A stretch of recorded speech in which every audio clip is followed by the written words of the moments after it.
ഇത് സിമ്പിളായിട്ട് ഞാൻ പറഞ്ഞു തരാം, ശ്രദ്ധിച്ചാൽ നിങ്ങൾ. 2 വർഷത്തേക്ക് 10% സാധാരണ പലിശയിൽ നിക്ഷേപിക്കുന്ന തുകയ്ക്ക് 2 വർഷത്തേക്ക് കിട്ടുന്ന കൂട്ടുപലിശയും തുല്യം തന്നെയാണ്. അങ്ങനെയെങ്കിൽ കൂട്ടുപലിശ എത്ര ശതമാനം? ഇതേ ഈ മലയാളം ചോദ്യം ആയതുകൊണ്ട് കുറച്ച് അതിൻ്റെ ഗ്രാമറിന് കുറച്ച് മിസ്റ്റേക്ക് ഉണ്ട്. അതിൻ്റെ ഇംഗ്ലീഷ് ക്വസ്റ്റ്യൻ ആണ് കുറച്ചുകൂടെ കറക്റ്റ് ആയിട്ടുള്ളത്. ഇത് ട്രാൻസ്ലേറ്റ് ചെയ്യുമ്പോഴുള്ള മിസ്റ്റേക്കാണ്. അതായത് 2 വർഷത്തേക്ക് 10% സിമ്പിൾ ഇൻട്രസ്റ്റിൽ നിക്ഷേപിക്കുന്ന തുകയ്ക്ക് 2 വർഷത്തേക്ക് കിട്ടുന്ന കൂട്ടുപലിശയും സാധാരണ പലിശയും തുല്യമാണെന്ന് പറഞ്ഞിട്ടുണ്ട്. അങ്ങനെയെങ്കിൽ കൂട്ടുപലിശ എത്ര ശതമാനമാണെന്ന്, അതായത് ഒരു തുകയ്ക്ക് 2 വർഷത്തേക്ക് 10% സിമ്പിൾ ഇൻട്രസ്റ്റിൽ നിക്ഷേപിക്കുമ്പോൾ കിട്ടുന്ന പലിശയും എത്രയോ ശതമാനം നിരക്കിൽ കൂട്ടുപലിശയ്ക്ക് നിക്ഷേപിക്കുമ്പോൾ കിട്ടുന്ന പലിശയും സെയിം തന്നെയാണ്. എങ്കിൽ എത്രയാണ് ആ കൂട്ടുപലിശ എന്നാണ് ചോദ്യം. ഇത് ഞാൻ സിമ്പിളായിട്ട് പറഞ്ഞുതരാം മക്കളെ. 10% നിരക്കിൽ ഒരു തുക എത്രയും ആട്ടെ, പി ആണ് തുക എന്ന് വിചാരിച്ചു. പി ആണ് തുക, ഇതാണ് നമ്മുടെ തുക.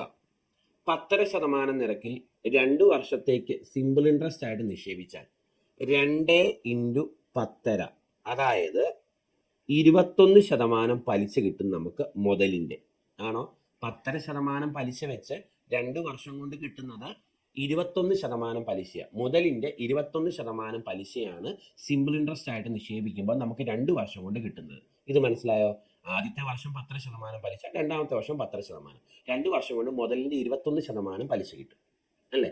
അപ്പം നമുക്ക് ഏത് പലിശയ്ക്ക് നിക്ഷേപിച്ചാലാണ് മുതലിൻ്റെ 21% പലിശയാവുന്നത് കൂട്ടുപലിശയ്ക്ക് നിക്ഷേപിക്കുമ്പോൾ എന്നാണ് കണ്ടുപിടിക്കേണ്ടത്.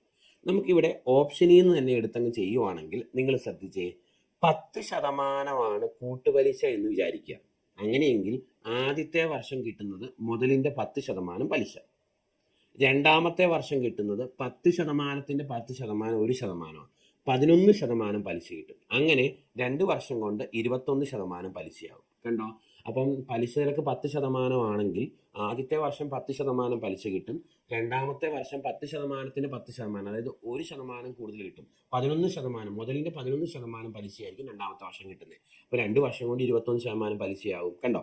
ഇവിടെ 2 വർഷം കൊണ്ട് 21% പലിശ കിട്ടി, ഇവിടെ 2 വർഷം കൊണ്ട് 21% പലിശ കിട്ടി. അപ്പോൾ കൂട്ടുപലിശയായിട്ട് എടുക്കേണ്ടത് 10% എന്ന് മനസ്സിലാക്കാൻ പറ്റും. ഇതാണ് ഷോർട്ട് കട്ടായിട്ട് സിമ്പിളായിട്ട് ചെയ്യാൻ പറ്റുന്നത്.